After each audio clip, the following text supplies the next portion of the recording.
प्यारे बच्चों, आज हम आपको पढ़ाएंगे हिंदी कनिका। हिंदी कनिका में आज आप पढ़ेंगे पाठ नंबर 8 चिड़िया का दाना। बहुत ही प्यारी कहानी है। तो अपनी हिंदी कनिका की बुक लीजिए और पाठ नंबर 8 खोलिए। यस, चिड़िया का दाना। वैसे तो रीडिंग में देखा जाए तो बहुत बड़ा चैप्टर है, लेकिन मैं इसका आपको सार ही समझाऊंगी। ओके, इसका अर्थ बताऊंगी जो आपको बहुत ध्यान से सुनना है। चलिए स्टार्ट करते हैं। एक दिन क्या होता है, सवेरे सवेरे जो एक चिड़िया है दाना चुगने के लिए जाती है, तो उसे मटर के खेत में एक मटर का दाना पड़ा मिलता है। उसे वह उठा कर ले आती है और बहुत खुश होती है कि आज तो मुझे बहुत सारा भोजन मिल गया, पेट भर के खाऊंगी। लेकिन फिर उसके मन में अचानक से ध्यान आता है कि जब भगवान ने मुझ पर इतनी कृपा की है तो क्यों ना पहले मैं नहा धोकर भगवान की पूजा कराऊं, उसके बाद आके भोजन करूं। तो वो उस मटर के दाने को ना तो उसकी खेत की मेड़ पर रख देती है, और वहाँ जो बड़ी काम कर रहा होता है, उस लकड़ी का पुल ठीक कर रहा होता है, वो तो उससे कह जाती है कि भैया मेरे मटर के दाने की देखभाल करना, मैं जरा अभी आती हूँ। ठीक है, चिड़िया नहाने चली गई। नहा के जो वो लौटी तो वहाँ दाना उसे नहीं मिला। तो उसने सोचा कि शायद इस बड़ी को मैं कह गई थी, इसने संभाल के रख दिया होगा। उसने बड़ी से कहा कि भैया मेरा दाना दिखाई नहीं दे रहा है, वो कहाँ है।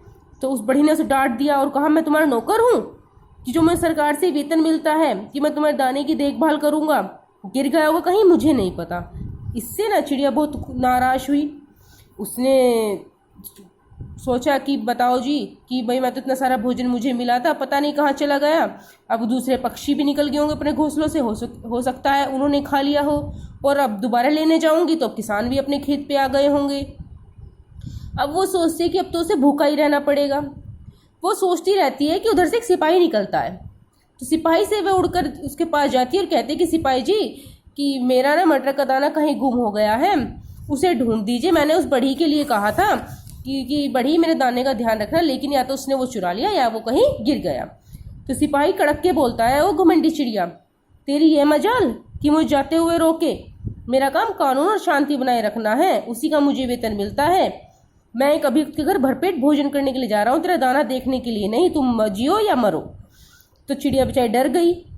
तो थोड़ी देर बाद उधर से एक थानेदार निकलता है। तो फिर थानेदार से बोलती है कि सिपाही ने मेरी मदद नहीं की, मेरा दाना खो गया है, आप मेरी सहायता करो। थानेदार जो होता है वो भी मना कर देता है, वो भी उसे डांट देता है।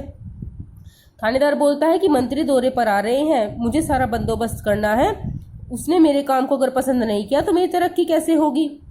अगर तुम्हारा मटर का दाना खो गया है तो मुझे इससे क्या।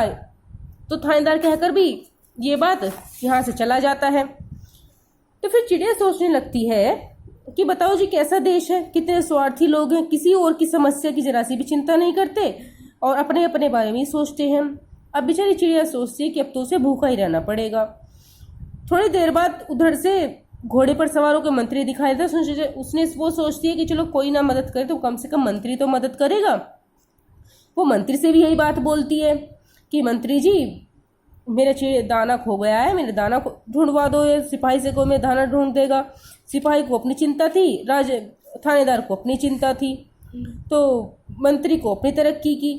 तो किसी ने ना मंत्री ने भी उसे फिर मना कर दिया था कि मेरे बस की नहीं है, भाई राजा जी आ रहे हैं, मुझे उनकी सेवा करनी है। तो इसलिए चिड़िया बहुत परेशान थी। उसके बाद क्या होता है, मंत्री बोलता है उससे कि मैं तुम्हें सहायता तो कर देता पर मेरे पास समय नहीं है। कितना अच्छा बहाना बनाया उसने, है ना। हाँ, तो कि राजा जी आ रहे हैं इधर से और मुझे उनका स्वागत करना है। तो चिड़िया को इस बात की बहुत खुशी होती है। किस बात की?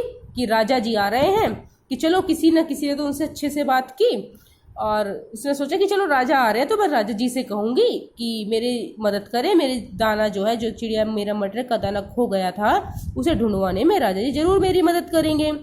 तो यही बात सोच के वो खुश होती रहती है। तो जब राजा जी आए तो चिड़िया ने उन्हें रोका और बोली, राजा जी आप तो इस देश के मालिक हैं, क्या आप मेरी सहायता करेंगे। तो राजा को भी ना ये बात अच्छी नहीं लगी कि एक छोटी सी चिड़िया इतने धृष्टता दिखा रही है कि मैं तो अपनी प्रजा को दर्शन देने के लिए जा रहा हूँ और वो मुझे रोक रही है। उसने चिड़िया की किसी बात का उत्तर नहीं दिया।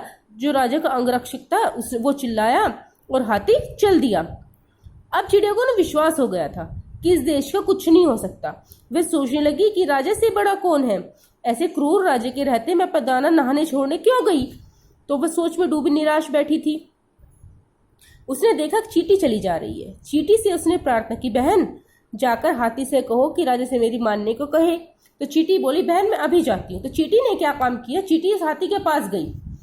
हाथी के पास जाकर चींटी बोलती है कि यार अपने राजा से कहो कि वो मेरी सहेली उस छोटी सी चिड़िया की मदद करे उसको दाना ढूंढवाने के लिए। अगर तुमने ऐसा नहीं करा तो मैं तुम्हारी नाक में घुस जाऊंगी और तुम्हारा राजा नीचे गिर पड़ेगा। तो राजा जो है, हाथी डर गया और हाथी ने राजा से ये बात बोली कि आप चिड़िया की बात मान लीजिए, नहीं तो ऐसा हो जाएगा, वो आपको चोट लगा देगी, आप गिर जाओगे तो आपको चोट लग जाएगी, आपकी हड्डी पसली टूट जाएगी, तो फिर हो सकता है आप मर भी जाएं। तो उसके बाद ना राजा अचंभे में पड़ गया, लेकिन क्या करता, उसके सामने कोई चारा भी तो नहीं था। फिर उन्होंने एक एक करके अपने से ऊपर वाले जो अधिकारी होते हैं ना उन्हें बुलाया। जैसे कि राजा ने पहले तुरंत मंत्री को बुलाया, मंत्री से कहा कि इस चिड़िया की फरियाद सुनो। फिर मंत्री ने थानेदार को बुलवाया, थानेदार ने सिपाही को बुलवाया, सिपाही ने उस बढ़ी को ढूंढा, तब जाकर उसका वो दाना मिला। जब बढ़ी को सिपाही ने पकड़ा और उसे जेल में डालने की धमकी दी, तब बढ़ी भागा गया और मटर का दाना ढूंढ कर लाया। मटर का दाना पाकर चिड़िया बहुत खुश हुई और उसने खूब छक्कर भोजन किया। देखा बच्चों, कितनी प्यारी कहानी थी। अगर इसे आपको एक बार फिर समझना आया तो आप वीडियो को देख लीजिएगा दोबारा और साथ साथ इस पार्ट की रीडिंग भी कीजिएगा। Okay, good luck.